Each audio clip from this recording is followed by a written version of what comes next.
আসসালামু আলাইকুম রহমতুল্লাহ। আল্লাহ পাক রব্বুল আলামিন কুরআন শরীফের মধ্যে অন্য কোনো সূরার মধ্যে এত কসম খাইয়া কোনো কথা কইছেন না। শামসের মধ্যে এত কসম খাইয়া কইছেন, প্রায় 60টা কসম খাইয়া, ইনডাইরেক্টভাবে 11টা কসম খাইয়া হইতরা যে বান্দা তুমি তোমার আত্মারে পরিশোধ করো, তুমি গুনাহের কাজ থেকে ফিরিয়ে আসো। যেমন ওয়াশ-শামসি ওয়া দুহাহা, সূর্যের কসম এবং তার কিরণের কসম। ওয়াল কমারি ইজা তালাহা, চন্দ্রের কসম যখন সে সূর্যের পরে আসে। ওয়ান নাহারি ইজা জাল্লাহা, দিনের কসম এবং সেটা দিনে আসে, যে সূর্যটা দিনে আসে।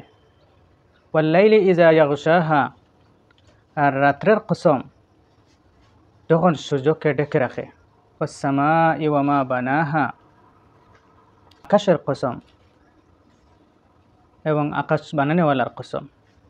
ওয়াল আরদি ওয়া মা তুহাহা, জমিনের কসম, পৃথিবীর কসম এবং এই পৃথিবীর বিছানেওয়ালার কসম, পৃথিবীর বানানেওয়ালার কসম।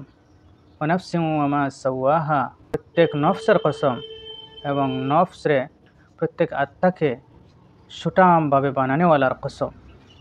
ফা আলহামাহা ফুজুরাহা ওয়া তাকওয়াহা, অতঃপর যিনি গুনাহ করারও ক্ষমতা দিয়েছেন, নেকি করারও ক্ষমতা দিয়েছেন।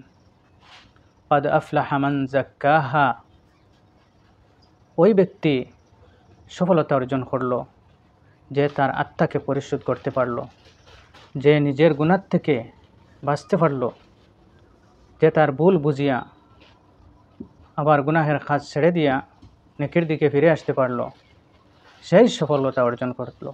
ওয়াকাদ খাবা মান দাসসাহা, আর যে গুনাহের কাজ থেকে ফিরে আসতে পারল না, গুনাহের কাজে লিপ্ত থাকলো, সে যেন মাটির সাথে মিশে গেল, সে ধ্বংস হয়ে গেল। এই সূরার মধ্যে নিজের আত্মাকে পরিশুদ্ধ করার লাগিয়া এত গুরুত্বপূর্ণ একটা কসম খাইয়া হয়েছেন, যে সূর্যের কসম, চন্দ্রের কসম, দিনের কসম, রাত্রের কসম, নবমণ্ডলের কসম, ভূমণ্ডলের কসম এবং আপনার আমার নফসের কসম। যারা অতীতে মারা গেছেন, যারা বর্তমানে আছেন এবং পরবর্তীতে যারা আসবেন, সবার কসম খাইয়া বলছেন, গুনাহের কাজ ছেড়ে দিয়ে নেকির কাজে লেগে যান, নেকির কাম করিয়া এই আল্লাহর জাহান্নাম থেকে বাঁচুন, নিজের আত্মারে পরিশুদ্ধ করো, গুনাহের কাজ ছেড়ে দেও।